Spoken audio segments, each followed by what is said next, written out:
Luke chapter 13.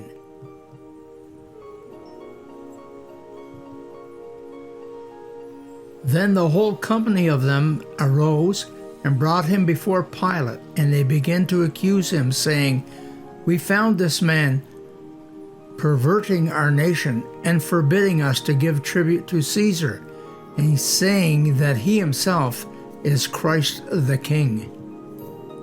And Pilate asked him, "Are you the king of the Jews?" And he answered him, "You have said so." And Pilate said to the chief priests and the multitudes, "I find no crime in this man." But they were urgent, saying, "He stirs up the people, teaching throughout all of Judea, from Galilee even to this place." When Pilate heard this, he asked whether the man was a Galilean, and when he learned that he belonged to Herod's jurisdiction, he sent him over to Herod, who was himself in Jerusalem at the time. When Herod saw Jesus, he was very glad, for he had long desired to see him, because he had heard about him, and he was hoping to see some sign done by him. So he questioned him at some length, but he made no answer. The chief priests and the scribes stood by, vehemently accusing him, and Herod with his soldiers treated him with contempt and mocked him. Then, arraying him in gorgeous apparel, he sent him back to Pilate. And Herod and Pilate became friends with each other that very day, for before this they had been enmity with each other. Pilate then called together the chief priests and the rulers and the people, and said to them, "You brought this man as one who was perverting the people, and after examining him before you, behold, I did not find this man guilty of any of your charges against him." But they all cried out together, "Away with this man, and release to us Barabbas," a man who had been thrown into prison for an insurrection started in the city and for murder.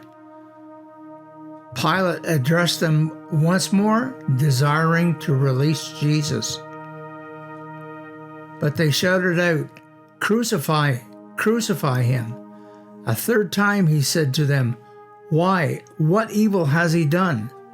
I have found in him no crime deserving death. I will therefore chastise him and release him." But they were urgent, demanding with loud cries that he should be crucified, and their voices prevailed. So Pilate gave sentence that their demand should be granted. He released the man who had been thrown into prison for insurrection and murder, whom they asked for. But Jesus he delivered up to their will. And when they led him away, they seized one Simon of Cyrene, who was coming in from the country, and laid on him the cross to carry behind Jesus. And there followed him a great multitude of the people and of women, who bewailed and lamented him. But Jesus, turning to them, said, "Daughters of Jerusalem, do not weep for me, but weep for yourselves and for your children. For behold, the days are coming when they will say, 'Blessed are the barren, and the wombs that never bore, and the breasts that never gave suck.' They will begin to say to the mountains, 'Fall on us,' and to the hills, 'Cover us.' For if they do this, when the wood is green, what will happen when it is dry?" Two others also, who were criminals, were led away to be put to death with him. And when they came to the place which is called the Skull, there they crucified him, and the criminals, one on the right and one on the left.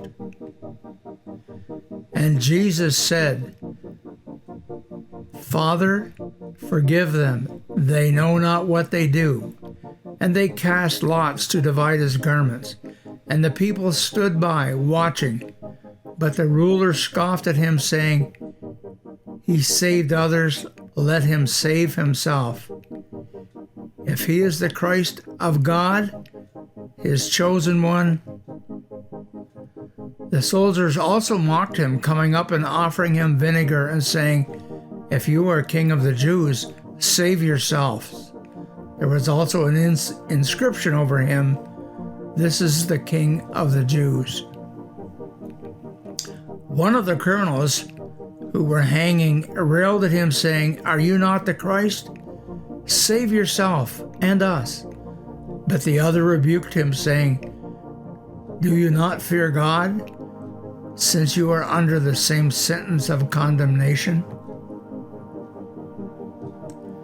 And as we indeed justly, for we are receiving the due reward of our deeds. But this man has done nothing wrong. And he said, Jesus, remember me when you come in your kingly power. And he said to him, Truly I say to you, today you will be with me in paradise. And we indeed justly, for we are receiving the due reward of our deeds. Now then the centurion saw what had taken place, and he praised God and said, Certainly this man was innocent. And all the multitudes assembled to see the sight, when they saw what had taken place, returned home, beating their breasts. And all of his acquaintances and the women who had followed him from Galilee stood at a distance and saw these things. Now there was a man named Joseph from the Jewish town of Arimathea. He was a member of the council, a good and righteous man, who had not consented to their purpose and deed, and he was looking for the kingdom of God. This man went to Pilate and asked for the body of Jesus. Then he took it down and wrapped it in a linen shroud and laid him in a rock-hewn tomb where no one had ever yet been laid. It was the day of preparation, and the Sabbath was beginning. The women who had come with him from Galilee followed and saw the tomb and how his body was laid. Then they returned and prepared spices and ointments. And on the Sabbath they rested according to the commandment.